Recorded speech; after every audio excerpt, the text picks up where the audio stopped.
இப்போ கபடி பிளேயர்ஸாக இருக்கிறவன் வந்து அவனுடைய வீர செறிந்த விளையாட்டில் வந்து தான் வந்து ஒரு பெரிய ஆளு அப்படின்னு காட்டுறதுக்கு முயற்சி பண்ணுற போது நீ இன்னும் ஆளு அப்படின்னு சொல்ற அடையாளப்படுத்துதல் இருக்கு. அது எங்கெல்லாம் பகையாக மாறுகிறது. ஒருத்தர் அவமானப்படுத்திட்டோம்னா அவனுடைய ஆள் மனதுக்குள்ள அது எவ்வளோ காயமாக மாறுது, அது என்னவா மாறுது. அப்போ நீங்கள் வந்து தென் மாவட்டங்கள் எல்லாம் நீங்கள் பார்த்தீங்கன்னா 2 கேங்ஸ்டர் வார் மாதிரியே நடக்குது, 2 இன குழு போர் மாதிரியே நடக்குது, 2 குரூப்புக்குள்ள சண்டை நடக்குது. அதையெல்லாம் வந்து மையமாக வைத்து ஒரு கதையை வந்து நடக்காத ஒன்று அவர் எடுக்கலை, இல்லாத ஒன்று எடுக்கிற. சில பேர் சொல்கிறான் 90களில் நடந்த வந்து பகையை மக்கள் கொஞ்சம் கொஞ்சமாக மறந்துக்கிட்டு இருக்கான், அந்த தீயை கொண்டு வந்து ஏன்டா திரையில பற்ற வைக்கிறீங்க அப்படி சில பேர் கேட்குறான். இவர் என்ன சொல்றாருன்னா, எங்கள் வழிகளை புரிந்து கொள்ளுங்கள்.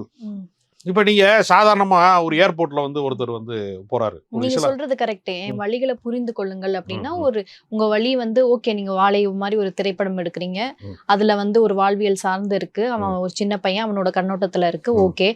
பரியரும் பெருமாள் எடுக்கிறீங்க, சமத்துவத்தை மையப்படுத்தி எடுக்கிறீங்க, அங்க வந்து ஒரு சமத்துவத்தை காமிக்கிறீங்க, அது ஓகே. ஆனா நான் வந்து அதை சார்ந்து மட்டும்தான் எடுப்பேங்கிறது இது எந்த அளவுக்கு கரெக்டா இருக்கும். ஏன்னா